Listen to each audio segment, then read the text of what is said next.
What's up, guys? My name is JTB. Welcome back to the channel. Welcome back to Rocket League. Today, I'm going to be showing you the drill that I use to help me get better defensively, help me get better with my reactions, reading the ball, all those sorts of things, knowing when to go up, knowing when I can be a bit more patient. Although I'm still not great at it, I'm much better at it. So all you do is you go into free play, and you put yourself in the center of the net, or as close to the center of the net as whatever. You don't want to put yourself too deep in the net. You will learn how deep is too deep doing this trial, during this little practice. All you do is you just got to know where your pass and where your shot buttons are in free play. And all you do is you just press the button, make your save, and then you count to 2. So this is what it'll really look like. Boom, 1, 2, and then you send it again, whether or not you're ready for it. And then once you get proficient at that, which might look a little something like this, if I can get a pretty good one. 1, 2, got it. 1, 2. Just clear that out. There you go. 1, 2. Whoa, barely got that one. 1, 2. Oh, God. 1, 2. You just speed up how fast you say 1 and 2. Boom. Oh, my God. How'd I get that? 1, 2. I'm not in position. That's going off the post. We're good. Okay, now it's just passing it because that's what I'm using right now is pass, because passes would be like, it gives you sort of light shots. And then once you're good at that, then you can go ahead and put it on hard mode, which is shots, which looks like this. 1, 2, and there you go. This thing is ruthless. I don't know if any of y'all have ever used the free play stuff, but the shots are freaking ruthless. I was off ball cam. That messed me up. I mean, they just like...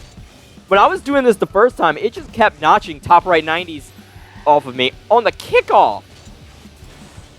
Like, it was mean. Alright, there we go. 1, 2, here it comes. Oh, God. See, that's what I mean by you'll figure out what's too deep. Ugh! It's so much. Some of them are somewhat impossible, to be honest. Like, they feel a touch impossible if you're not really quick. Oh, Lord. See, like, oh my gosh. You gotta be, like, moving to get that one. So it's a little hard to get it. So it's a bit of a reflexes drill, too. But the more you get it, and the better you get... I knew the kind of save I needed to get there. You'll start to get the hang of how exactly you need to do some things. This is going to be a freaking hot shot. Yep. Oh, okay. It wasn't terrible. I was expecting 90. Like that. Oh my gosh. Ugh, okay. Okay. Holy. Yeah, so it's pretty much just doing this. I did this for literally like 2 hours. Not kidding. 2 hours. And you can see that I'm a lot better at reading. Nope. The ball. There we go. I say nope when I go and make saves. I have no idea why. Damn it. I'm getting a lot better. Again, mean mode. Just putting it off the kickoff in the corner and the sides. Pretty hard. So just doing that over and over. That is all I did. So all I did for 2 hours was that. I was not. And this a few times. Oh, I got it! Oh my God, I never actually saved one of those before. Let's go! And that helped tremendously. It's crazy. It does help a lot just getting you read basic ball movements.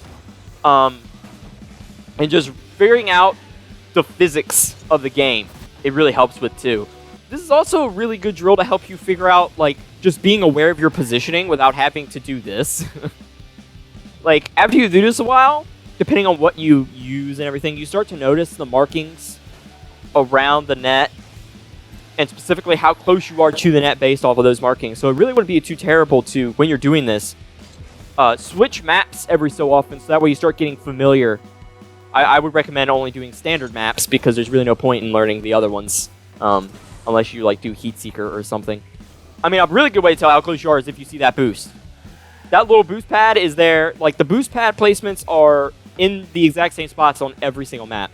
So if you notice you're coming back, chasing a ball, and you see that boost right there, and you're still doing this, you're about to hit the post. Like, you need to be in the... If you're reading it, you need to go up here and start going. Another thing you can do is when you, like when you do pass, and you see it go up and off the top post, you can then immediately hit the shot button. Or if you hit shot and it goes up off the post, immediately hit shot again, so that way you're practicing reacting very quick for rebound shots. Though, to be fair, when you're actually playing a game, you're going to have another car coming towards the ball. So it's pretty obvious when someone's going for a rebound shot, but it's probably better for you to get used to just reading it before it rebounds off the post. Be able to go, okay, that's going to go off the post. This is where I need to be to clear that out, or at the very least, bump it up a little bit higher to where the person following up the shot can't get the rebound shot. So it's it's a simple drill, but it works on so many things. It's not one of those things that's going to make you into a freaking SSL. It's not one of those. But it can help you work on your foundation. And in order to start, whoa god, working on the more... that actually, like, got me. In order to begin working on the more complex mechanics of the game, you gotta have good mechanics.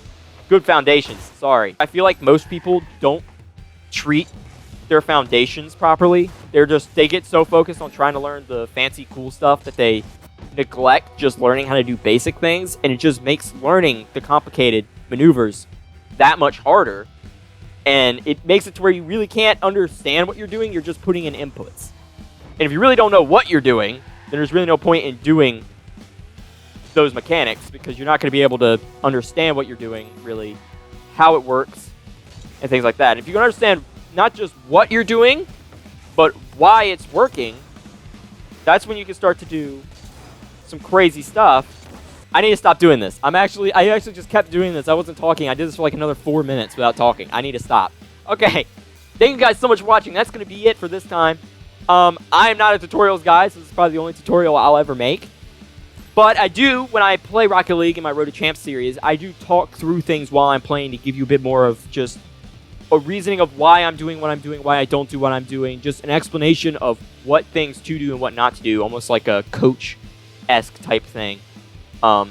It's not perfect. Again, I'm a person who focuses more on getting people's foundations proper. When I did coach, I was more focused on foundations and then working towards specifics. So you're not going to see anything horribly fancy like, oh yeah, right here you should do a musty flick into you should do a speed flip into a musty, and then flip reset and side flip, ta-da, easy goal, duh, noob.